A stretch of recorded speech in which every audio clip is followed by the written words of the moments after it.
Hey, how you doing? My name is Amir Glenn, and I'm the co-founder of Wealth Beacon Group Foundation. Welcome to Shine Academy. Shine stands for Smart Habits, Inspiring Next Level Excellence. And today is another step towards you building the future you deserve. Let's grow, let's learn, let's shine together.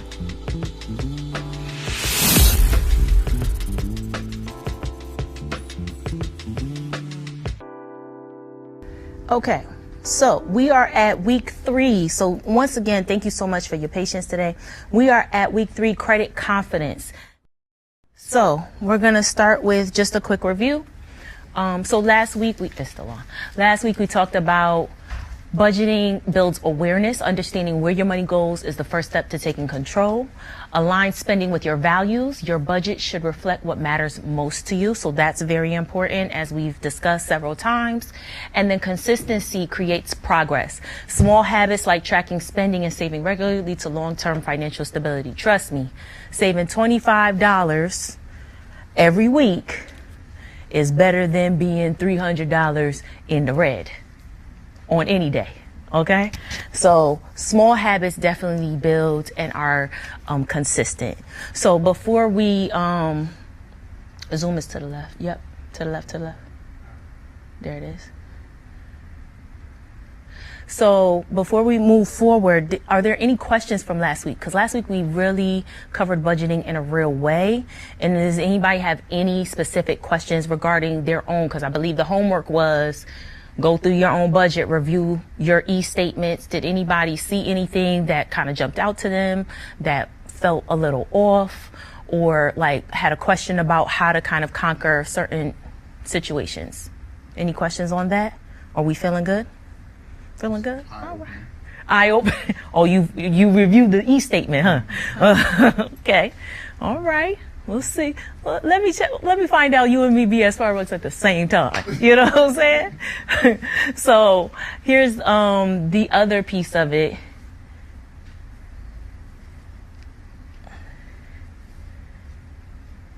Okay. So we're going to talk all about a credit today.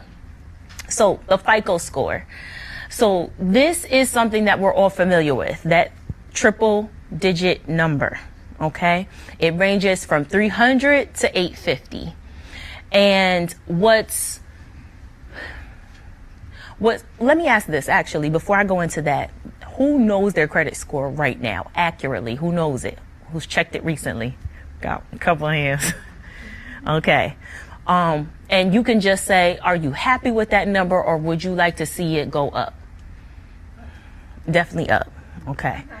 You're happy with it? Okay, that's continue growing. All right. So believe me, 800 is possible. Okay. A lot of people think it's this unicorn number, but I've met people, not myself, but I've met people with 800 credit scores. Okay. In the back, we got somebody back.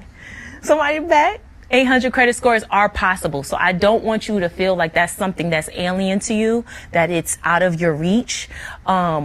What I would love for everybody to really put their goals on is utilizing all of these steps that we're putting together and looking to try to improve their credit score by maybe 30 to 40 points within the next 6 months.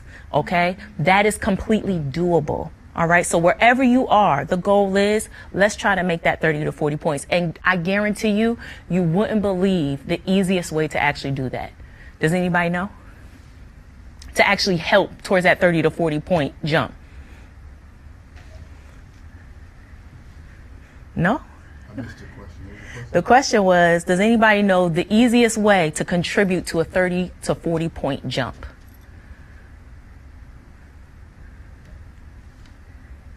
I mean, aside from making payments, is it also like making payments on a new line of credit? Not necessarily. Someone online said by paying your bills on time? By paying your bills on time will help it, but there's one factor that I want to add to that. And that is actually paying down any of your current credit cards. If you pay down all of those to 0, you will see a significant jump. That's the easiest way. So Nothing, not adding anything new, not getting another car loan, not getting another personal loan to consolidate. If you literally just pay down your current credit cards and just got them down to zero, that would actually contribute to that 30 to 40 point jump. Yes. Just a question about how do you sustain that? So the way you sustain that, I'm glad you asked that, because that's a great question. Once you get to zero, it's like, what, am I not supposed to use the credit card? And the answer to that is, yes, you are supposed to use the credit card. And that brings us back to the budgeting conversation. So for instance, once you get them down to zero, then you start to strategically plan how to use those credit cards versus using them on anything and everything. If a credit card gives you a lot of points for vacation stuff like flights, gas, things like that, if you're one of those American airline people, always hopping, skipping states and stuff, right? Then just use that card for those things. You feel me? Because most likely you get cashback points. Those cashback points actually help you pay down the actual monthly payment. For instance, I have one credit card. I only use it for gas.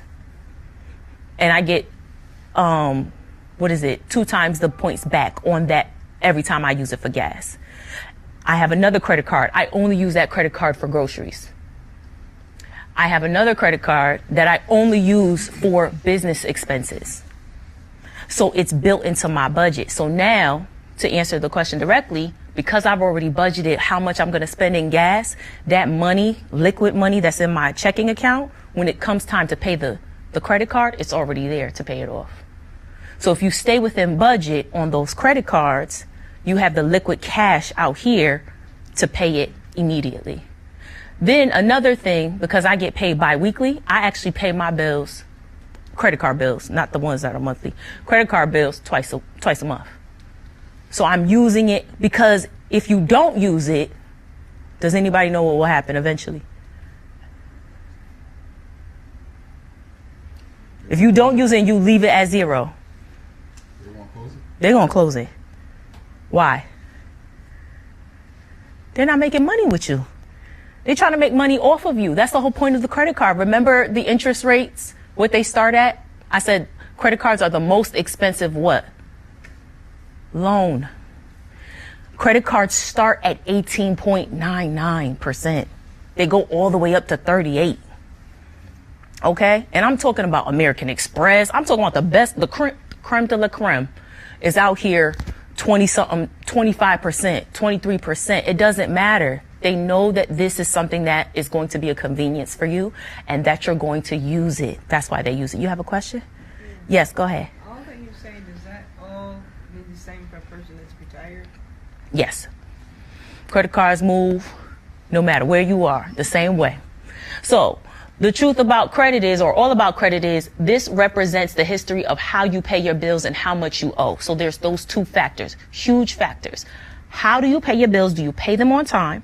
And how much you owe. Those are the biggest two factors in actually talking about credit. And that corresponds to personal loans. That corresponds to student loans, not just credit cards. Corresponds to your auto loan, your house loan. They put it all together. How do you pay all those different, in all those different buckets? Then your payment history and credit information is sent to 3 consumer credit reporting agencies. I like to call them companies, but they are the big 3, and they are Experian, Equifax, and TransUnion. Are we all familiar? All right. So believe it or not, the big 3 are not alone. There's over 20-something companies that monitor our spending habits. Everything from utilities to how you pay rent to how you even deal with financial institutions. Anybody ever heard of Check Systems?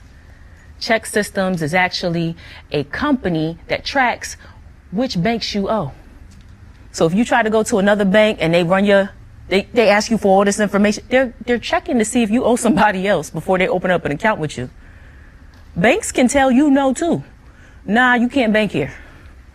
Okay? Because you owe TD like $400-500. Like, we're not going to do that. Right? So that's that.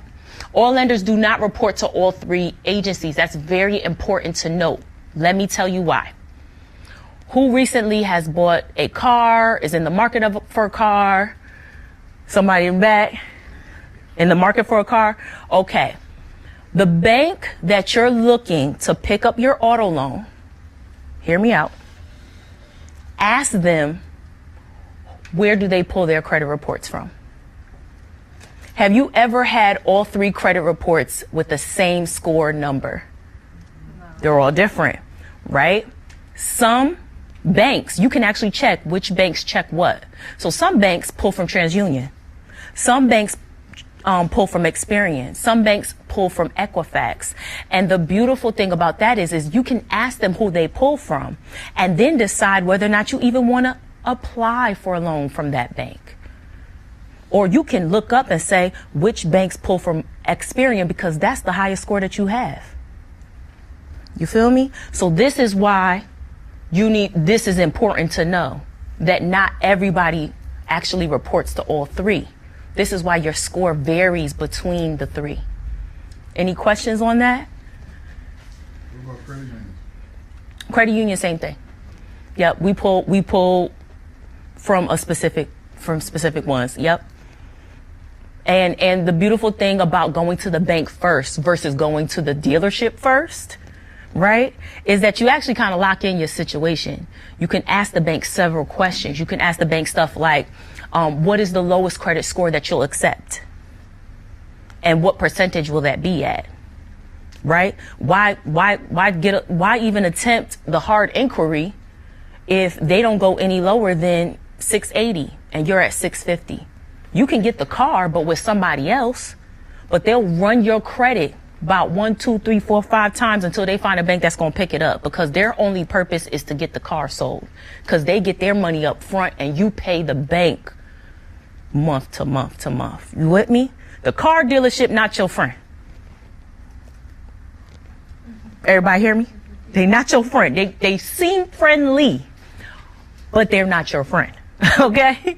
They just trying to get the car sold because they get their money up front. All right?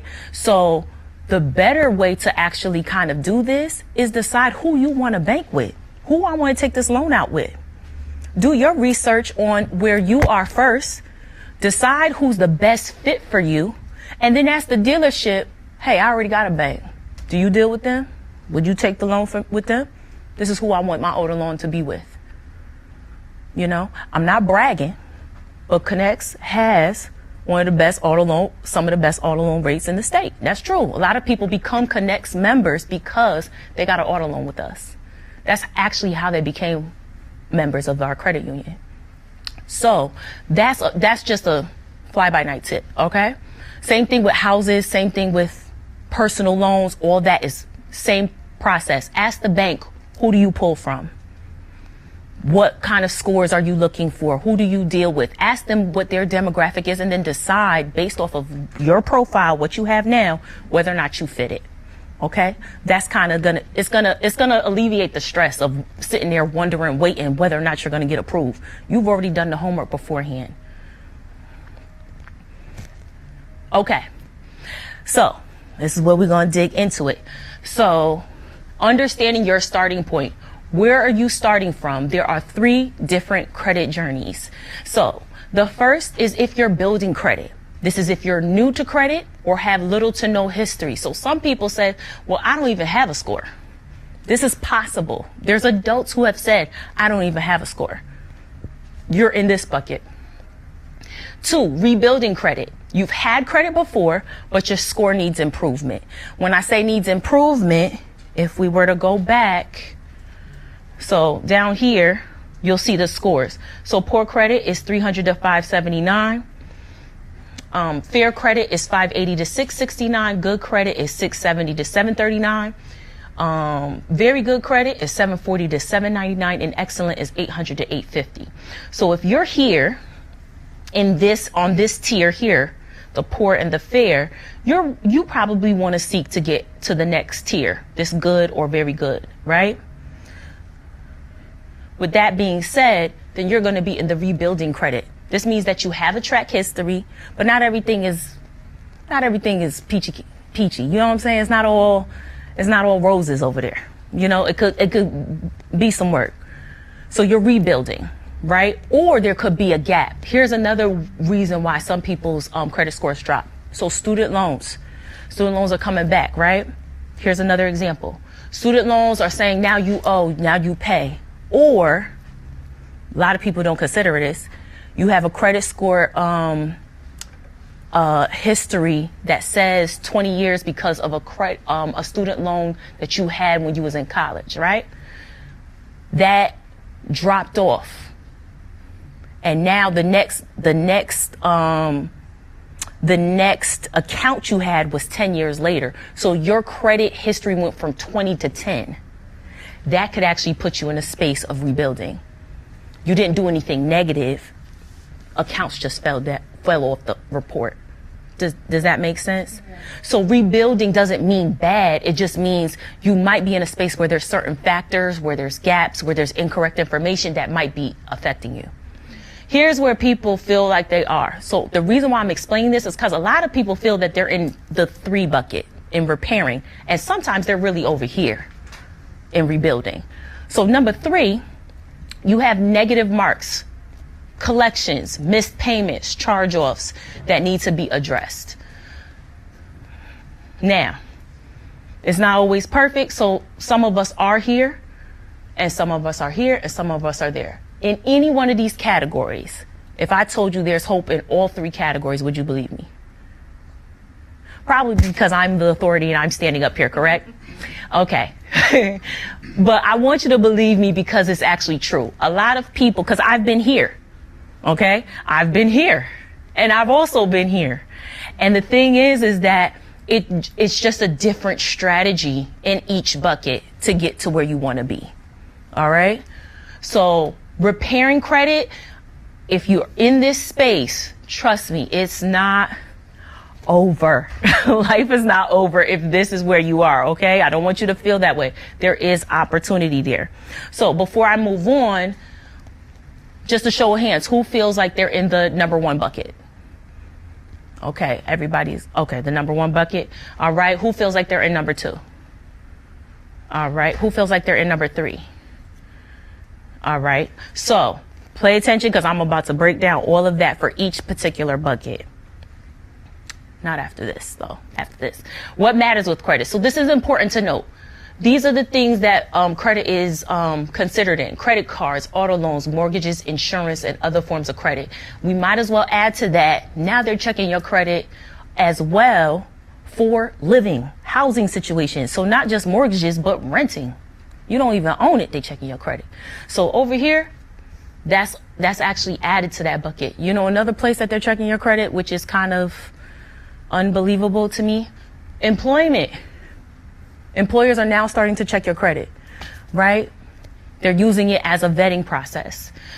These are the factors that actually affect your credit scenario, right? Identifying account information, payment history on credit cards, loans, and utilities, amounts owed, length of credit history, types of credit, public records, and collection items. Let me explain this last one. Public records means you either have bankruptcy, repossession, or a debt collection company has tried to sue you or has sued you and was successful. Okay? That is this part. This is what's not included. Criminal background, medical information, buying habits. I can't see the last one. And I don't remember what that last one is. All right. So before you build or fix, here's what I want you to start with. This is important, okay? So before you even go into the what do I do to make it make sense, I want you to use a platform like annualcreditreport.com. Here's why. Annualcreditreport.com will allow you to check your credit report for free every week. Every week, okay? For free. Here's the thing. The reason why I'm suggesting you go there is because they will actually go and pull from Experian, Equifax, and TransUnion and let you download your credit report from each one every week. Okay? The other piece of this is not only do you not have to pay anything, you can have those accounts. My suggestion is to make those free accounts with Experian, Equifax, and TransUnion, the free accounts. It makes going here and checking your credit reports easier.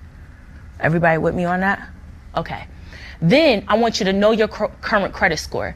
Now, there's some debates as to where accurate credit scores are, okay? To be honest with you, you may have to pay for that. And the best place to go for that, myfico.com. Okay? Myfico.com is directly connected to the FICO algorithm that Experian, Equifax, and TransUnion use. All right? So if you want the actual score, accurate score at that moment, myfico.com is the best place to go. A lot of people ask me, what about Credit Karma? Okay, let me put this down.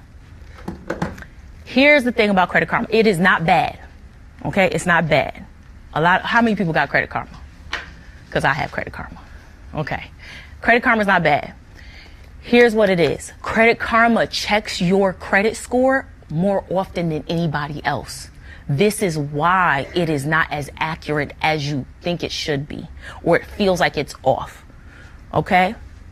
Does anybody know why? How often do companies actually report your spending habits? Do you know? Or your payment habits, I should say. So how often do you pay bills? Usually once a month. Guess how often they report? Once a month. You can actually call your lender, whoever's lending you the money, and ask them, like I asked Discover, I says, when do you report my payments? They said on the 5th. I said, okay. Guess when my payment is due? On the 7th. Ain't that some that's a mess, right? So the reason why I asked that, so now I always pay my credit card bill prior to the 5th, even though my due date is on the 7th. That's how you hack that. Okay? So Capital One, I had a credit card. I says, when do you report? And I'm making up a date now because I don't really remember, but like the 20th, right? So, and then my payment was on the 15th or something like that. But the statement, we'll go through it. I'll show you a credit statement and I'll show you exactly what it looks like. We'll go through it. But this is actually what gets people. People don't know that these companies are reporting once a month just like you're paying it. Okay? And that is why your FICO score is going to be different than your Credit Karma score. Your Credit Karma is checking every time you open the app. That's the difference. So it's not necessarily inaccurate. It's just, it's following the trend of you actually checking versus when they actually reported it. Does that make sense? Okay. So now, know your credit score, understand what's impacting your credit. This is so important. For those who are rebuilding and repairing, do you know exactly what's going on your credit report that's actually affecting it to be where it's at right now? You're giving me a definite. Okay. Anybody else? You know exactly what's affecting it? Okay. If you don't know, how can you fix it? Right? So, excuse me. A lot of people miss this. Have you checked your personal information on your credit report? Is it accurate? And guess what? Most likely that's attached to an account that could be fraudulent in some way, and that should be removed. So even your personal information being incorrect could actually affect your credit report. Like your name being spelled incorrectly, your address being different, your phone number being different. Some people put your work phone number instead of your actual home number or your cell phone number. That's not connected to me. That's not accurate, and that actually affects everything as well. So personal information is one of the biggest factors that people miss on correcting. Okay? This one, identify current debts. This is so important. Current and closed. Closed means you're no longer paying on it. Okay? Current are things that you're currently paying. All right? So identify your current debts. Then create a tracking system. So I've just done this very simply in my numbers, or AKA Excel for PC people, right? So create a tracking system. It should go like this: creditor, amount owed, interest rate, due date. Okay? If you create that tracking system, or you can put the due date first, right? And then line them up in order of payment. What this does is it gives you a visual of actually seeing who you owe and what. And then separate the tables, current, meaning currently active, you're currently paying on it, and closed, meaning it's collections or it's already in good standing and it's paid off, whatever it is. Because good standing paid off debt is good. Okay, it shows a good track record. Last but not least, make sure your current bills are current. If you are behind on bills, get those things current. Okay? Is anybody aware that you can actually call? Well, let me ask you if this is true. Is it true that you can call and ask for a late payment to be waived? Or a late payment to actually, yes, be waived or not reported as late? Is that true or false? Yes, it's true. You could call. You could ask, right? Yes, you can ask. Will all companies give you that opportunity? No. If it's your first late payment because of whatever, and you've been on time for a year, more likely than not, the company might forgive you on that. Yeah, as a courtesy. Yeah, as a courtesy. So it's not, now listen, when I say stuff, there are variables to it because people hear the end part of the sentence and then apply it to a crazy situation. This is not for the person who got 3, 4, 5 late payments. Okay, this is for somebody who has been paying on time for a number of years and just had a hiccup. Not hiccup every month. Okay, it's not a hiccup every month situation. All right. So does this look familiar to anybody? I want to make sure I put an example of an actual, not like a fake wannabe credit report example, but an actual. So this is Equifax. Has anybody seen this before? Okay, so we're familiar. Does everybody understand everything that's on here though? Should I zoom in? Okay. All right. So very important. I know this might be dry, okay? But very important. So date pulled, that's very, believe me or not, date pulled matters, okay? Especially if you're going for a new loan, all right? You want to make sure that you're pulling your credit score. This is actually really important when you're in shopping for a house, actually, too. You want to keep on top of your credit score and what it's doing. When you're buying a house, honey, you need to put yourself locked in for 3 months. Lock in. Okay? Okay, it's ramen noodles, it's Cheerios, it's okay, we trying to get this house. You gotta stay focused. Okay. You don't lose it. If you have a partner, tell that partner, listen, I need you to lock in because I don't need you spending nothing crazy. Right? So date pulled, when they pull that credit report, when the bank is ready to pull your credit report, you want to make sure that you're in a good position. So that's why that is important. Okay, customer inquiry, consumer information. Here it is right here. This part right here is the personal information that I wanted you to make sure is very on point. Now, here's what they're going to do. They're going to say other names. They're going to put all the stuff. Here's what they're not showing because this is a sample. There is a code for every piece of information on your credit report. Okay? So when you're writing your letter to say, hey, this is incorrect, you want to say name, code, blah. Okay? There's a code next to each piece of information. I couldn't really find an example piece to show that. But they will show you how many different names that your name has been. So sometimes you might write who's written their name, just first name, last name, who's written their name, first name, middle initial, last name. Okay. Have you done that on different loans and different accounts? Okay. So here's the thing. If you've done that, it will show up here. Somebody misheard my name and it said Christina A. Dutlaw. In what world? Does that even sound like it's correct? D-U-T-L-A-W? That sounds crazy. Dutlaw? Really? Right? And that's incorrect. So I had to let her know. Well, not let her know, Equifax, but I feel like I have a feeling of who the person was. Okay? So I had to get that incorrectly. Somebody had Christiana. I'm telling you, this is so true. This is like true life. People just say whatever. Christine. My name is not Christine. Stop playing with me. Okay? It's an A, not an E. All right? So because of that, I had to get all of that corrected and removed. Then they had addresses from when I was in college. No, that's not correct. So this part right here is very important. The reason I bring it up, the college address was actually tied to a credit card I did not take out. Somebody took that out in my name. So the college address is connected to the fraud account. If the address information or the personal information is incorrect and you get that removed, it is easier to challenge the fraudulent account. Everybody got me? Okay. So this is why you want your personal information to be correct.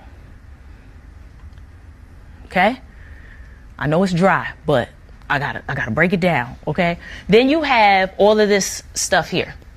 Okay, alerts and triggers, recent bankruptcy, third-party collections. So people want to pay attention to the third-party collections piece. If you have a bankruptcy, this is worth looking to. Alerts and triggers, this is like if you have anything that's going on that might be fraud related. Here's what's important. The credit report will give you the creditor, their address, their phone number, and how much you're late. So it'll let you know if you're 30, 60, 90, 120, or if it's in collections or whatever.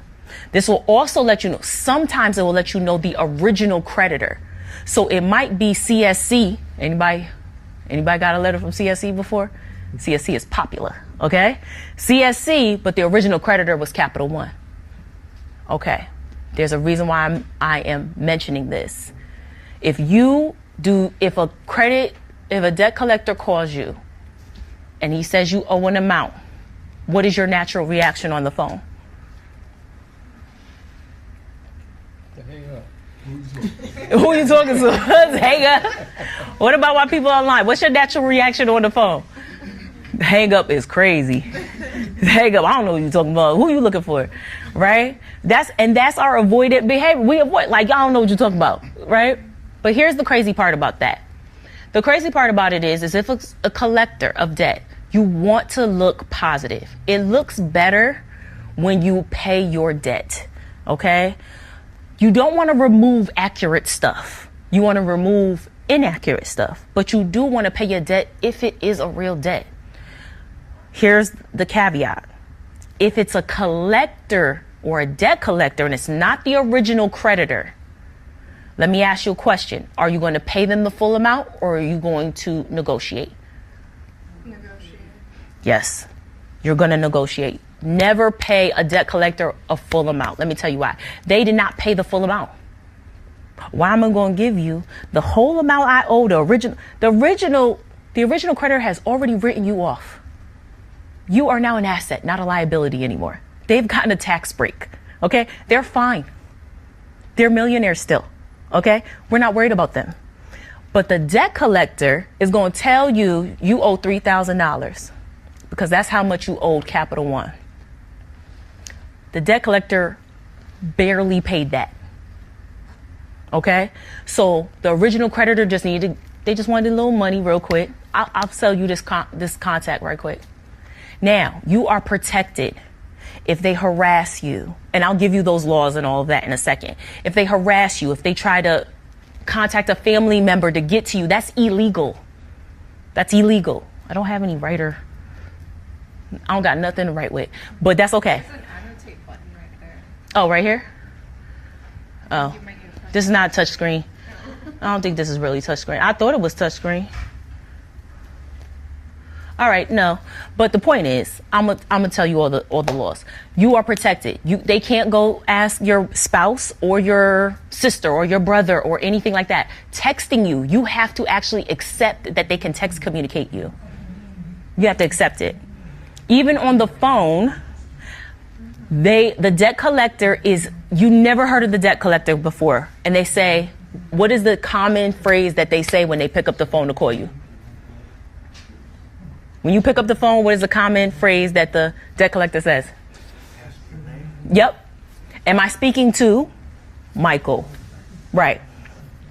I'm going to be honest with you. I was definitely in a season where I was like, they was like, can I speak to Christina? Christina, this is not Christina's phone number, right? It's not Christina's phone. You got the wrong number. This is Alicia. You know, like that was I had a season like that. Okay. I am healed. I am no longer like that. Okay. But what I will say, here's my response now. What is this call regarding? This is regarding the debt, They'll go through all of that. Okay, if it's regarding a debt, then send me a letter with that information. Have them send it to you in writing. You serious about this debt? You serious about it getting paid? Send it to me in a letter. Treat it like a business. You're a CEO. Remember I told you your money is yours? You're the CEO of your money. So if you're CEO of your money, I need everything in writing. Give me a letter. You need a paper trail. Exactly. Tell me that is true. Tell me that is real, right? So that's the other piece of that. Let me scroll up here. Okay. Here's the other piece. So Insight Score, this is the Vantage Score 3.0. What this is a different algorithm. Trust me, there's like 10. There's 10 different models that actually populate a credit score for you. Most of them that are used is the 8, but they'll show you the Vantage. I think this image might be old. So Vantage Score 3.0. Here's what's also important. 29 accounts. So what they're telling you, this is going to give you all your information. Remember what I told you was important.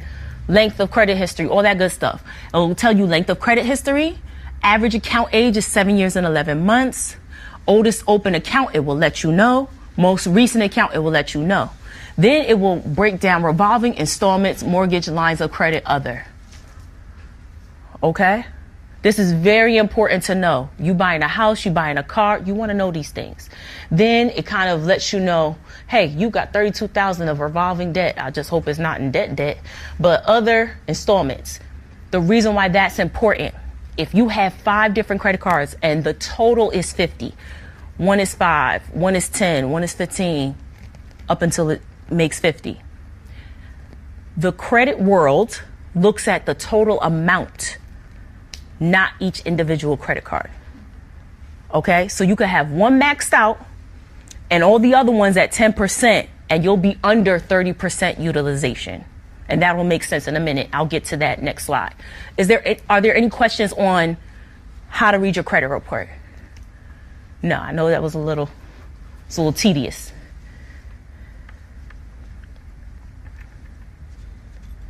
Okay.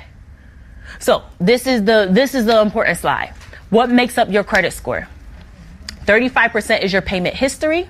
Okay. 30% is amounts owed. And that's amounts owed on each account, right? So once again, if you have 5 credit cards and they each equal $1,000, you are worth $5,000 of credit worthiness. You got me?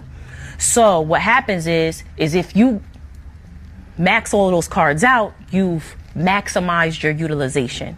This is what drops your credit score the most, right after paying your stuff on time. Okay, these 2 are the heaviest. Length of credit history, how long, what's your oldest account?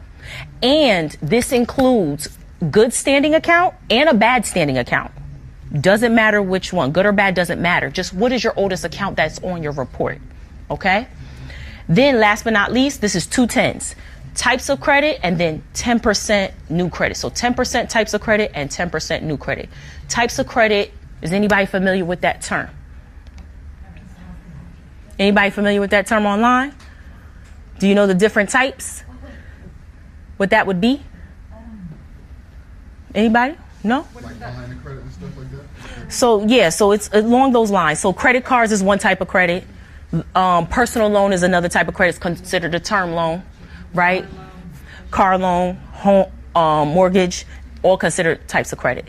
So those are types of credit. Then 10% for new credit. So have you opened any new accounts? This is within the last 3 months. Okay? Last 90 days. Have you opened up any new accounts? That actually will drop your credit score a little bit, a few points. But if it's a new credit card that's like $10,000, after that month or 2, you're going to see a jump. Because then you went from $10,000 of credit worthiness to $20,000 of credit worthiness. Does that make sense to everybody? Just want to make sure that it feels like it makes sense, because it feels like a lot, you know? So 35, 30, 15, 10, 10. That's the algorithm. 35, 30, 15, 10, 10. Any questions on this? All right, beautiful. Okay, success with credit.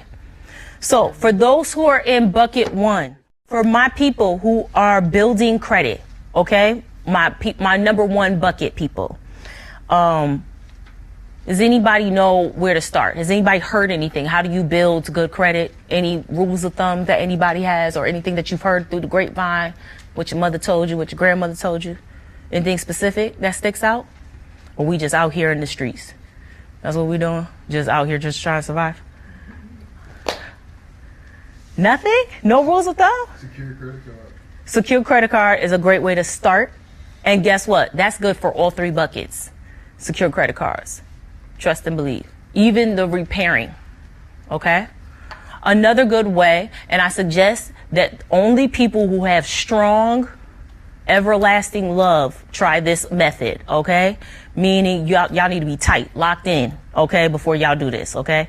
Because I don't want y'all to name me on y'all divorce, whatever, okay? So you can actually have somebody authorized user on your credit card, preferably a credit card that is always paid on time, right? And that is under 30% utilization. And what that can do is that can help boost that other person up.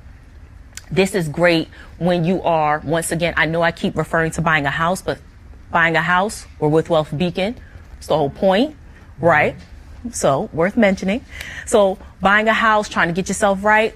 If you're buying a house or buying property with someone else and both of you are on it, they go by both of your information, not just the person with the best stuff. Okay? So authorized user, that credit card does well, that authorized user's credit skyrockets, especially if that authorized user has no credit. So this is also good if you're trying to boost your children's credit score, like when they turn 16 and you're trying to get them right before they go to college. That's a good method as well. All right, so these are great methods to do that. The other, get a cosigner with an established credit history for a personal or auto loan.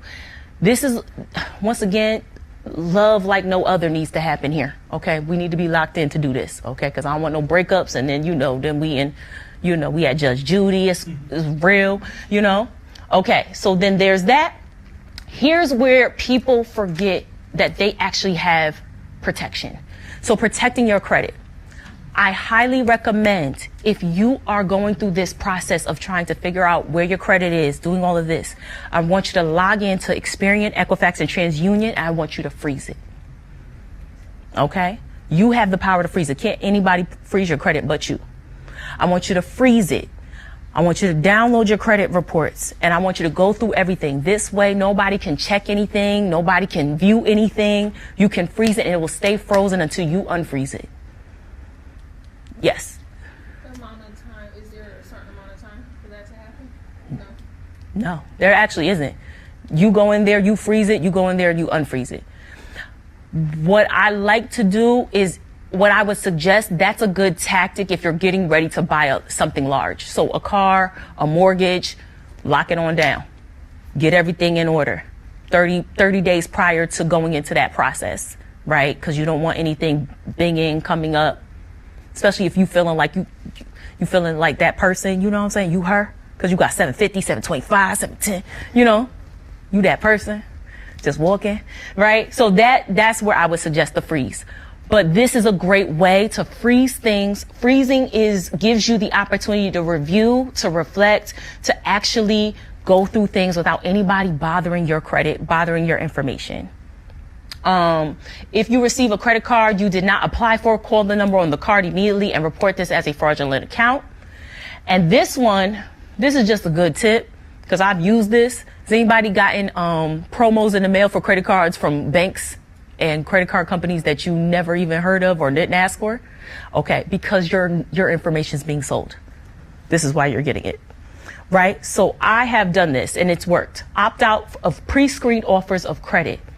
So go to www.optoutprescreen.com and you can opt out for 5 years. when I tell you the amount of mail I receive now is literally only from the people I do business with, it's going down exponentially. Okay? So they're selling your information to put you back in those loops and those traps. Optoutprescreen.com will get you out of that loop. Any questions on this? All right, before I move, I want to name those laws for you really quickly because they relate to different buckets. So give me 1 second. I'm going to pull that up. All right. So for my people who... Okay, so these are the common items that people want to remove from their credit report. And y'all let me know if this resonates for you. So late payments, which one resonates for you? Late payments. These are missed or late payments on credit cards, loans, or bills, collection accounts, charge-offs, high credit card balances, hard inquiries, errors, incorrect information, and public records. Any of those resonate as stuff that we want to remove? Okay, so let me tell you this. Hard inquiries are the easiest thing to come off. If it is in relationship to a car purchase, call Equifax, call or try to, because they try not to get anybody, they don't want to talk to anybody anymore. Try to call. If you can't call, send a letter, but you can get those removed almost immediately if you take care of it within the 30 days of buying that car. If you do not, it will stay up there for 2 years. Okay? Hard inquiries. Always ask, is this going to be a hard inquiry? Understand whether or not something is hard or soft. Soft inquiries do not affect your credit score. Hard inquiries do. Ask a lender or a bank or whomever beforehand. Another reason I'm bringing this up, if you're going to buy a car, let me tell you, and your credit score is below a 700, not everybody's going to accept you. And if you're going through the car dealership, they will push you to as many banks until somebody says yes. This is where you get that 5 hard inquiries, 10 hard inquiries. People, I've talked to people that have walked out with 20 hard inquiries because the car dealership was pushing to get this loan approved so bad so they could buy the car, putting that person in a worse spot. They are not your friend. Okay? So please make sure. This is also why I suggest going to banks and doing your own research and already kind of handling that loan process before you get to the lot. All right. So that's how you handle hard inquiries. We talked about incorrect information, charge-offs. Here's what I'll say about charge-offs. They can't really be avoided. They're going to have to just fall off eventually because they charged off. There's really nothing else you can do. It's just there. All right. Just take it on the chin like a G and just keep moving. Okay. Because we can squash that with doing credit worthiness with credit cards and personal loans and things like that. Here's the piece. Late payments. We already talked about that you can ask for a courtesy, but collection accounts, here's where it is. Negotiation is key because collection accounts is usually a debt collector. It's not the original creditor. If it is the original creditor, this is the process. Everybody stay with me for a second. What happens when you have a late payment? There's a process. Does a company want you to pay them? Yes or no? Yes. So they're going to try everything in their power to get you to pay. Okay? Because they have interest rates. This is how they make their money. So here's how the process goes. 30 days, 60 days, 90 days. Once you hit that 90 days, the company has its internal collection department. And you go through another cycle, 30, 60, 90. Okay? Once you start borderlining on the 120, patience has been spent. Okay? We are done. Okay? This is like what? This is almost a half a year, right? They're dealing with you. You're not paying. They know you're not going to pay. At that point, they want you off their books. So they will send you a letter and let you know that they're about to write you off, meaning we're closing your account, we're charging your account off. And they're going to try to sell you before the year ends to close their books. Okay, I'm telling you the business side of it behind the scenes so you understand that you're only going to get that 30, 60, 90, 30, 60, 90. And then once you get to that last 90, they fed up with you. They're not trying to keep this party going. All right. Once that happens and they actually pass you off to a collections agency, it actually starts all over again. Here's what happens. They call you on the phone. They ask you your name. If you confirm, and then you are vocally agreeing that you owe the debt. And guess what? If you started with this company in 2024, and they did the 30-60-90, 30-60-90, then wrote you off, and then you verbally confirm with the debt collector in 2026, you have just restarted that debt. So the debt here could have been on its way to being that 7-year fall off. But as soon as you claim it again, verbally, it starts all over. Does that make sense to everybody? Okay. So collections are a little different. I want everybody to start with $25. Okay? Not physically. I want you to start with $25. Collector, I don't care how much you owe.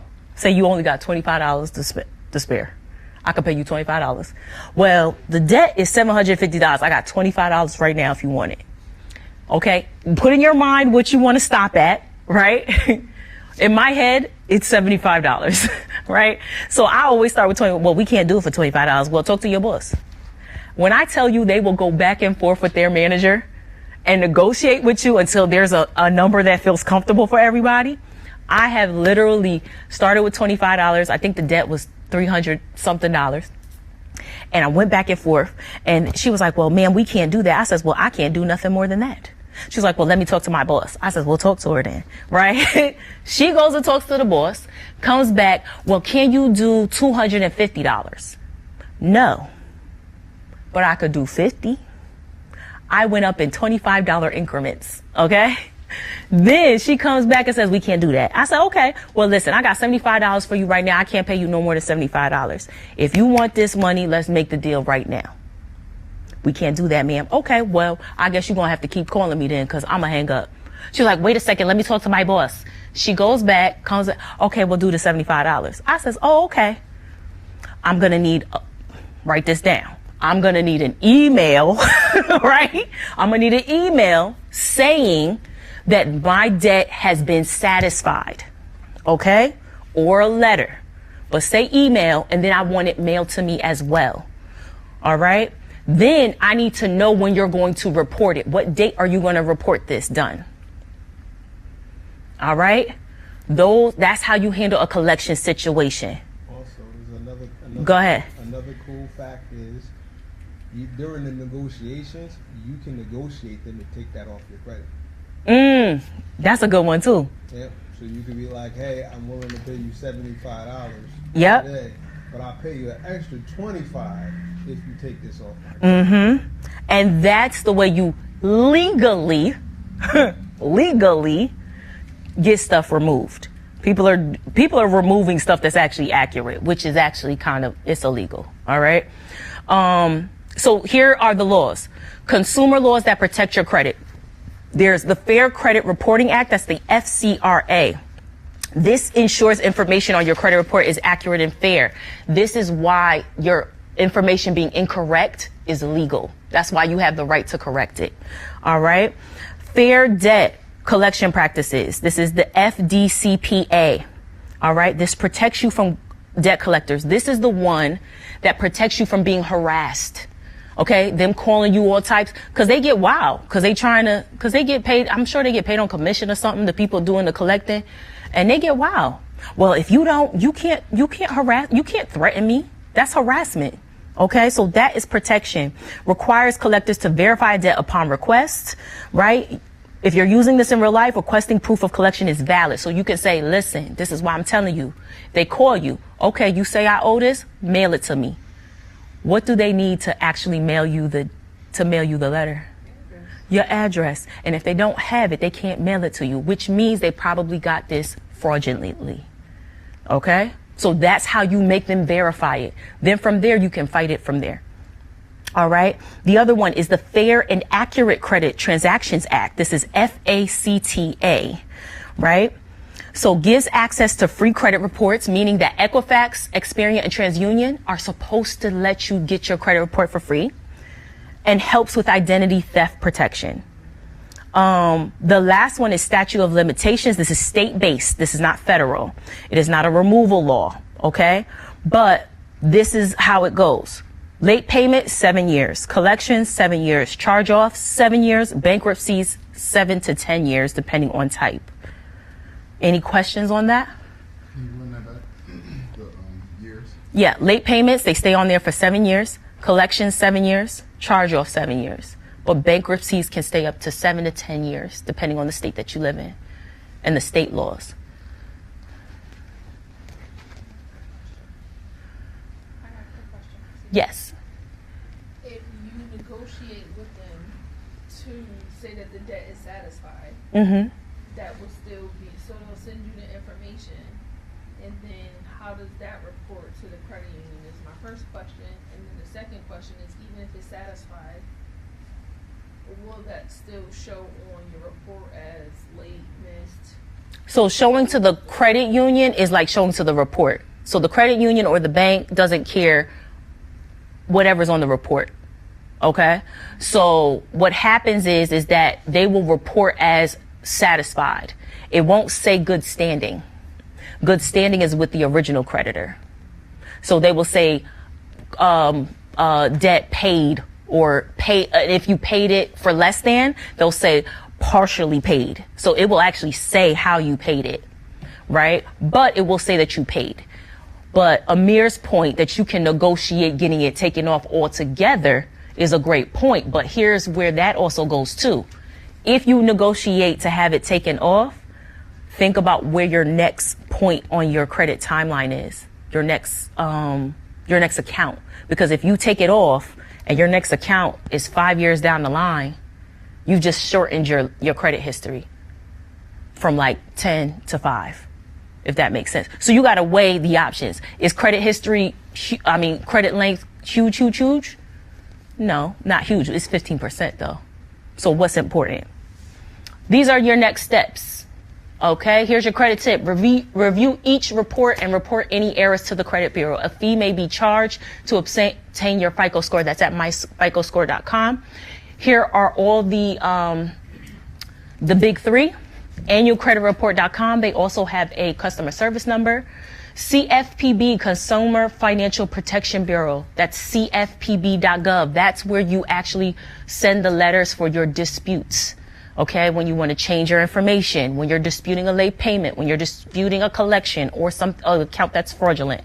All right, you can also report harassment to the CFPB, and that will actually get something removed as well. If they violated any of the acts that I just gave you, you would submit your letter here. Never dispute with them directly. Here's why, and I'll close with this. The companies, the banks, like JCPenney, Macy's, they have you take out a credit card, right? They report to these people. They pay these same people to give them the data of your credit score when they ask for it so that they can give you a credit card. Who's out of that loop? So is it for you? So why would you dispute with them? Because when you dispute with them, how does it come back?